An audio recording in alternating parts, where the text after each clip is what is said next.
നമസ്കാരം. മലയാളി വാർത്ത ഇൻസൈഡിലേക്ക് സ്വാഗതം. മാതൃഭൂമി പത്രത്തിന് അടുത്ത കാലത്തായി വല്ലാത്ത കോൺഗ്രസ് പ്രേമം. അതാണിപ്പോൾ BJP കേന്ദ്രങ്ങൾ ശക്തമായി ചോദ്യം ചെയ്യുന്നത്. ഇന്ന് മാതൃഭൂമിയുടെ കോൺഗ്രസ് പ്രേമത്തെക്കുറിച്ച് ജന്മഭൂമി വിശദമായ വാർത്തയാണ് നൽകിയിരിക്കുന്നത്. മാതൃഭൂമി പത്രത്തിൽ പെട്ടെന്ന് പൊട്ടിമുളച്ച കോൺഗ്രസ് പ്രേമത്തിനും ഇടതുപക്ഷ വിരുദ്ധതയ്ക്കും പിന്നിൽ ശ്രേയസ് കുമാറിന്റെ താൽപ്പര്യങ്ങളാണ് എന്ന് ജന്മഭൂമി വിശദീകരിക്കുന്നു. UDFിലേക്ക് ശ്രേയസ് കുമാറിന് വഴിവെട്ടാൻ മാതൃഭൂമി പത്രത്തിനെ ഉപയോഗപ്പെടുത്തി. ഇതിപ്പോൾ വലിയ വിവാദങ്ങളാണ് പത്രത്തിന്റെ മാനേജ്മെന്റ് തലത്തിൽ. നന്ദി രാഹുൽ എന്ന തലക്കെട്ടിൽ രാഹുൽ ഗാന്ധിയെയും കോൺഗ്രസിനെയും ഒക്കെ പുകഴ്ത്തി ഇക്കഴിഞ്ഞ ദിവസം മാതൃഭൂമി നൽകിയ വിശദമായ ഒരു വാർത്ത. അതിനെ തുടർന്ന് പത്രം കത്തിക്കലും ബഹിഷ്കരണവും ആഹ്വാനവുമൊക്കെ ശക്തമായി ഉയർത്തിയിരുന്നു BJP പ്രവർത്തകർ. ഏറ്റവും ഒടുവിൽ ജന്മഭൂമി റിപ്പോർട്ട് പ്രകാരം തിരുവനന്തപുരത്ത് മാത്രം 5000-ഓളം പത്രങ്ങളുടെ സർക്കുലേഷൻ കുറവ്.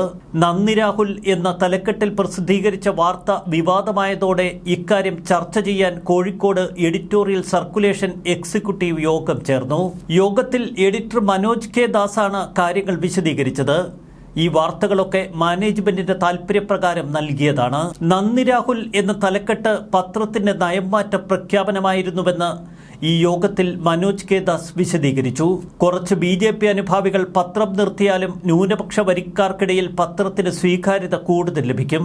ജൂലൈ 22-ന് ഡൽഹിയിൽ സംഘടിപ്പിക്കുന്ന വീരേന്ദ്രകുമാർ അനുസ്മരണ പ്രഭാഷണത്തിലൂടെ മാതൃഭൂമി നയംമാറ്റം കൂടുതൽ വ്യക്തമാകുമെന്നും ഈ യോഗത്തിൽ മനോജ് K. ദാസ് വിശദീകരിച്ചു. അനുസ്മരണ പ്രഭാഷണത്തിന് അരുന്ധതി റോയിയെ പങ്കെടുപ്പിക്കാനാണ് തങ്ങൾ ശ്രമിച്ചത്. എന്നാൽ അരുന്ധതി റോയിയെ കിട്ടുന്നില്ല എങ്കിൽ BJP വിരുദ്ധ ഏതെങ്കിലും മുഖത്തെ ആ യോഗത്തിൽ അവതരിപ്പിക്കുമെന്നാണ് മനോജ് K. ദാസ് പറഞ്ഞത്. BJPയുടെ പ്രഖ്യാപിത ശത്രുക്കളിൽ ഒരാളെ ഈ അനുസ്മരണ സമ്മേളനത്തിൽ പങ്കെടുപ്പിക്കും. ഇക്കഴിഞ്ഞ ദിവസങ്ങളിൽ CPM കേന്ദ്ര കമ്മിറ്റിയുമായി ബന്ധപ്പെട്ട് മാതൃഭൂമിയിൽ വന്ന 2 വാർത്തകൾ വലിയ വിവാദങ്ങളായി. ഈ 2 വാർത്തകളും മാനേജ്മെന്റ് താൽപര്യത്തിനു വേണ്ടിയാണ് പത്രം പ്രസിദ്ധീകരിച്ചത് എന്നീ യോഗത്തിൽ മനോജ് K. ദാസ് വിശദീകരിച്ചുവെന്നാണ് ജന്മഭൂമി വെളിപ്പെടുത്തുന്നത്. CPM സംസ്ഥാന കമ്മിറ്റിയുടെ തെരഞ്ഞെടുപ്പ് വിശകലന റിപ്പോർട്ട് കേന്ദ്ര കമ്മിറ്റി തള്ളിക്കളഞ്ഞു. കേന്ദ്ര കമ്മിറ്റി യോഗത്തിൽ LDF convener EP Jayarajan party general secretary Sitaram യെച്ചൂരിയെ കോൺഗ്രസ് ഏജന്റ് എന്ന് വിളിച്ചു. ഈ 2 വാർത്തകളുടെ കാര്യത്തിലാണ് മനോജ് K. ദാസ് നയം വ്യക്തമാക്കിയത്. തിരുവനന്തപുരം മാതൃഭൂമി ലേഖകൻ PK മണികണ്ഠന്റെ വാർത്തകൾക്കെതിരെയാണ് നിയമ നടപടി സ്വീകരിക്കുമെന്ന് പിന്നീട് EP ജയരാജൻ പ്രഖ്യാപിച്ചത്. കേന്ദ്ര കമ്മിറ്റി യോഗത്തിൽ താൻ സംസാരിച്ചിട്ടില്ല എന്ന് EP ജയരാജൻ വ്യക്തമാക്കിയിരുന്നു. വാർത്തകൾ ശുദ്ധ അസംബന്ധമാണ്. കേന്ദ്ര കമ്മിറ്റി യോഗത്തിൽ സംസാരിക്കാത്തയാൾ ദേശീയ ജനറൽ സെക്രട്ടറിയെ വിമർശിച്ചു എന്ന് മാതൃഭൂമി വാർത്ത കൊടുത്തത് നിയമസഭയിൽ മുഖ്യമന്ത്രി പിണറായി വിജയൻ പത്രത്തെ പരിഹസിക്കാൻ ഇടവരുത്തി. സംസ്ഥാന കമ്മിറ്റി അവലോകന റിപ്പോർട്ട് പരാമർശങ്ങൾ അതേപോലെ ഉൾപ്പെടുത്തി കേന്ദ്ര കമ്മിറ്റി പ്രസ്താവന വന്നതോടെ റിപ്പോർട്ട് തള്ളിയെന്ന വാർത്ത വ്യാജമാണെന്ന് തെളിഞ്ഞു. ഇതായിരുന്നു മുഖ്യമന്ത്രിയുടെ നിലപാട്.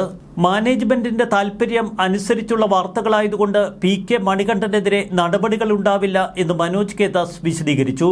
വക്കീൽ നോട്ടീസിനെ തങ്ങൾ നിയമപരമായി നേരിടും.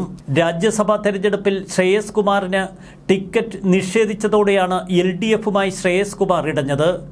ഇനി UDF യുഗമാണ് വരാനിരിക്കുന്നത് എന്നതാണ് ശ്രേയസ് കുമാറിന്റെ നിലപാട്. അതുകൊണ്ട് ശ്രേയസ് കുമാർ UDFിലേക്ക് വഴിവെട്ടുന്നു. പത്രത്തിന്റെ നയംമാറ്റം മുതലാളിയുടെ രാഷ്ട്രീയ മലക്കം മറിച്ചിലിന് ശക്തി പകരുമെന്നാണ് പൊതുവെ മാതൃഭൂമിയുടെ കണക്കുകൂട്ടൽ.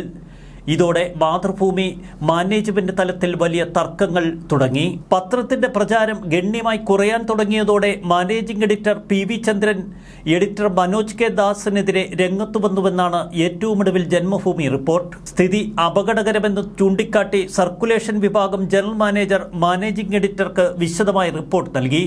ഇതിനെ തുടർന്നാണ് PV ചന്ദ്രൻ വിശദീകരണം ചോദിച്ചത് മനോജ് K. ദാസിനോട്. ഉടനെ ഡയറക്ടർ ബോർഡ് യോഗം ചേർന്ന് ഈ വിഷയം ചർച്ച ചെയ്യണമെന്ന് PV ചന്ദ്രനും മകൻ ജോയിന്റ് മാനേജിംഗ് എഡിറ്ററായ PV നിതീഷും നിലപാടെടുത്തു. LDFിൽ നിന്ന് വേണ്ടത്ര പരിഗണന കിട്ടാതെ വന്നതോടെ ശ്രേയസ് കുമാർ വിഭാഗം UDFിലേക്ക് പോകാനുള്ള ഒരുക്കം തുടങ്ങി.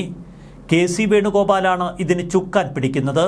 നന്ദി രാഹുൽ എന്ന തലക്കെട്ട് പത്രത്തിന്റെ നയംമാറ്റ പ്രഖ്യാപനമെന്ന മനോജ് K. ദാസിന്റെ വിശദീകരണമാണ് ഇപ്പോൾ എഡിറ്റോറിയൽ തലത്തിലും മാനേജ്മെന്റ് തലത്തിലും വലിയ വിവാദങ്ങൾ വിളിച്ചു വരുത്തിയത്.